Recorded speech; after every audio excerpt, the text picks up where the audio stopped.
والعصر إن الإنسان لفي خسر إلا الذين آمنوا وعملوا الصالحات وتواصوا بالحق وتواصوا بالصبر صدق الله العظيم.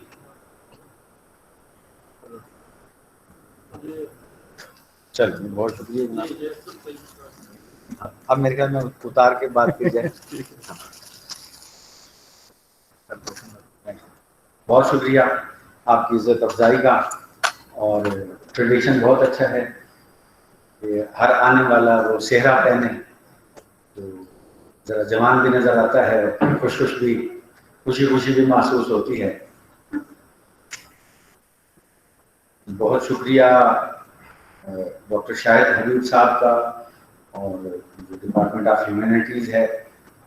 ایک موقع ملا اور اس طرح کے موقع ہی میں یہ سمجھتا ہوں کہ علمی, تحقیقی اور معاشرتی حوالے سے مفید رہتے ہیں, کیونکہ ہم ملتے ہیں, ہم سنتے ہیں, ہم سناتے ہیں, ہم کچھ دیکھتے ہیں تو کچھ نیا ہو جاتا ہے, کچھ نئی بات, کچھ نیا خواب, کچھ نئی تحقیق, کوئی نئی بات بہرحال ضرور ملتی ہے سننے والے کو بھی اور سنانے والے کو بھی, اور یہی دراصل تحقیق ہے. بہت شکریہ. اس کی غالباً ہم فوٹو کاپیاں اگر کرا سکیں تو میں آپ دوستوں کو دینا چاہتا تھا. یہ دو تین صفحات ہیں ریسرچ میتھڈالوجی کے حوالے سے, اور مجھے جو حکم ملا تھا ڈاکٹر شاہد صاحب غالباً یہی تھا کہ ریسرچ میتھڈالوجی کے حوالے سے ہم نے بات کرنی ہے. تو اس کو ایڈمٹ میں کر لوں یا آپ کر لیں گے؟ جی ٹھیک, بہت شکریہ. تو میں نے کہا کچھ لے کے جاتا ہوں, کیونکہ میں بھی تو اتنا بڑا عالم نہیں ہوں, آگے کی طرح کا متعلم ہوں. بس فرق یہی ہے کہ مجھے یہاں لا کے کھڑا کر دیا گیا اور آپ آرام سے بیٹھے ہیں, تو ہم یہ شیئر کرتے ہیں. میں بولتا رہوں, آپ سنتے رہیں. ایک اس کا فائدہ ہوتا ہے کہ چلیں کوئی نہ کوئی علم ہمیں ملتا ہے, لیکن ایک نقصان بھی ہوتا ہے کہ بعض اوقات ایک کان سے دوسرے کان, ایک کان سے آپ سنتے ہیں, میں بتاتا ہوں, اور دوسرے سے نکل جاتا ہے. ہم جب مووی دیکھتے ہیں تو وہ پورے 3 گھنٹے کی یاد رہتی ہے. مجھ سے میرے دوست جب پوچھتے تھے کہ فلاں مووی, تو میں ایک پارٹ ان کو بتا سکتا تھا, سنا سکتا تھا. لیکن مجھے یاد ہے کہ جب میں 1 گھنٹے کا لیکچر سنتا تھا اپنے کسی استاد مکرم کا, اور مجھے میرا کوئی دوست یہ کہتا تھا کہ کیا سنا اور کیا سمجھا, تو میں کہتا تھا کہ آج نہیں سمجھ آئی. یہ وہ روایتی طرز ہے جس کی وجہ سے علم میں باہر کہیں نہ کہیں ہم سے خامی رہ جاتی ہے کہ بندہ صرف بولتا رہے اور جو دوسرے ہیں وہ سنتے رہیں. یہ ایک ذریعہ تو ہے, البتہ یہ ایک کامیاب ذریعہ نہیں. میری یہ گزارش ہوگی کہ مجھے اگر آپ لوگوں نے آدھا گھنٹہ دیا ہے یا 20 منٹ, 1 گھنٹہ, جتنا بھی دیا ہے, تو اس میں ہم شیئر کریں بجائے اس کے کہ میں ہی سناتا رہوں اور آپ ہی سنتے رہیں. ہم دونوں ایک دوسرے کی سنیں. اسی لیے میں نے یہ 3 پیپر تیار کیے کہ آپ کے سامنے رکھے ہوں گے. میں بات کرتا جاؤں گا اور پھر ہم اس کو ڈسکس کر لیں گے. تو جو ہی آتے ہیں ہم اس کو شروع کرتے ہیں, لیکن بہرحال کیونکہ موضوع اسلوب تحقیق ہے تو یہ بہت بڑا مرحلہ ہوتا ہے, آپ سب کو پتہ ہے تحقیق میں.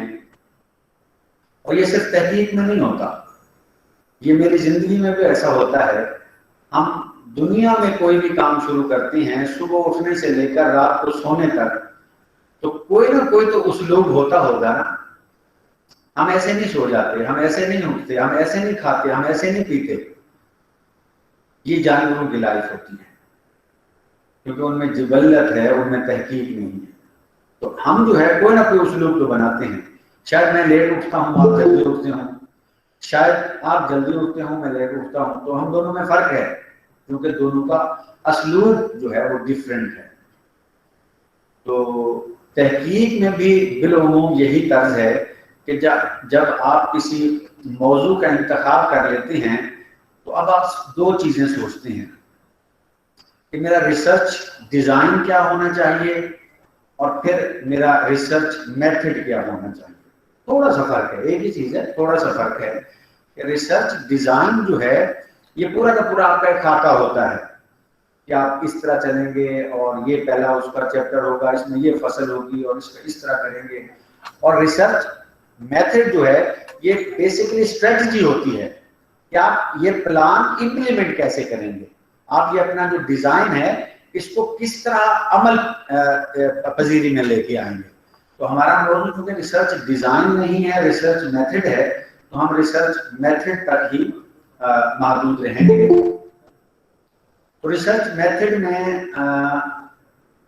اگر میں عام لفظوں میں بات کروں، میں اسلام آباد جانا چاہتا ہوں تو کوئی نہ کوئی تو اسلوب طے کروں گا نا کہ میں صبح جاؤں گا، میں گاڑی پہ جاؤں گا یا بس پہ جاؤں گا، میں فلاں جگہ سے جاؤں گا، فلاں جگہ پہ رہوں گا، اور اپنی جو منزل ہے وہ پا کے میں پھر اس طرح سے واپس آؤں گا. تحقیق میں بھی بالکل اسی طرح ہی ہے. جب ہم تحقیق میں ریسرچ میتھڈولوجی کی بات کرتے ہیں تو ہمیں لگتا ہے کہ یہ بہت بڑی کوئی بلا ہے، پتہ نہیں کیسے لکھیں گے، اس کا مطلب کیا ہے. لیکن بالعموم ہر روز آپ یہی عمل کر رہے ہوتے ہیں، ریسرچ میتھڈولوجی اپنا رہے ہوتے ہیں اور اس کے مطابق اپنی زندگی گزار رہے ہوتے ہیں. تحقیق میں آ کے یہ ہمارے لیے بہت بڑا علم بن جاتا ہے، جس کی وجہ سے فاصلے پڑ جاتے ہیں نا محقق کے درمیان اور تحقیق کے درمیان. تو اس کو بالکل ایزی لیں. یہ روزمرہ کا کام ہے، کوئی بھی کام کرنا ہے تو اس کا کوئی اسلوب بنانا ہے. تو چونکہ ہم تحقیق بھی کر رہے ہیں تو تحقیق کا بھی کوئی نہ کوئی اسلوب ہوگا. تو اس کی ہوگی فوٹو کاپی؟ اچھا چلیے ٹھیک ہے، وہاں ہوگا. تو اگر آپ دیکھیں، اگر وہ شو ہو رہا ہے، جی ہو جائے گا ٹھیک.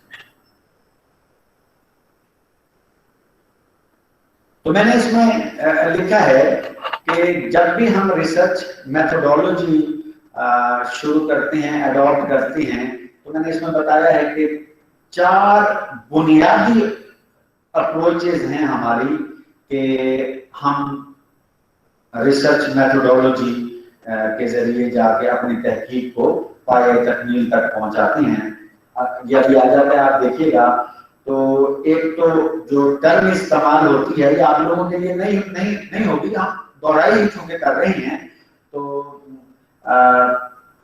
پازیٹیوسٹ ایک یہ ٹیکنیک ہوتی ہے، اس کو ڈسکس کر لیتے ہیں. پھر ایک یہاں اگر آتا ہے تو سوشل کنسٹرکٹیوسٹ، یہ ٹائپ نمبر 2 ہے. اور ٹائپ نمبر 3 ہے پریگمیٹک، اور ٹائپ نمبر 4 ہے ایڈوکیسی اپروچ.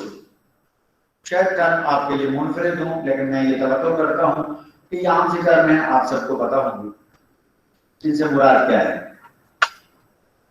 کیونکہ اس میں لکھ دیا ہے میں نے، سامنے آئے گا آپ کو واضح ہو جائے گا. سادہ لفظوں میں کہ اسلوب تحقیق کے لیے ہم ان 4 ٹائپس میں سے کسی ایک ٹائپ کو بالعموم اپنے لیے منتخب کرتے ہیں تاکہ ہم ریسرچ کر سکیں. جنرلی یا آپ کی تحقیق ڈسکرپٹیو ہوتی ہے. ہاں جی آ رہا ہے. تو جنرلی میں نے جیسے عرض کیا کہ یا تو آپ کی جو تحقیق ہے وہ ڈسکرپٹیو ہوتی ہے، یا پھر آپ دیکھیں وہ انٹرونشن اس کے اندر ہوتی ہے، اور یا پھر یہ ہے کہ وہ ایسوسیشنل ہوتی ہے.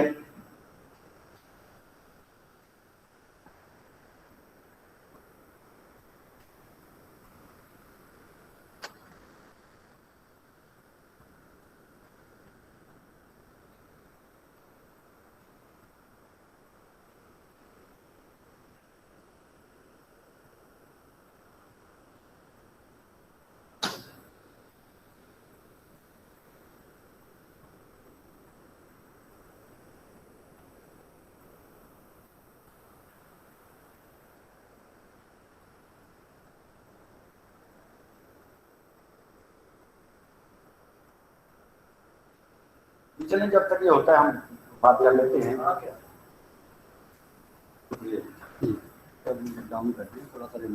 اچھا اسکرین پہ آپ کو نظر آ رہا ہوگا وہ کچھ جو میں نے ابھی بیان کیا کہ جو ریسرچ ہے مین جو اس کی اپروچز چلتی ہیں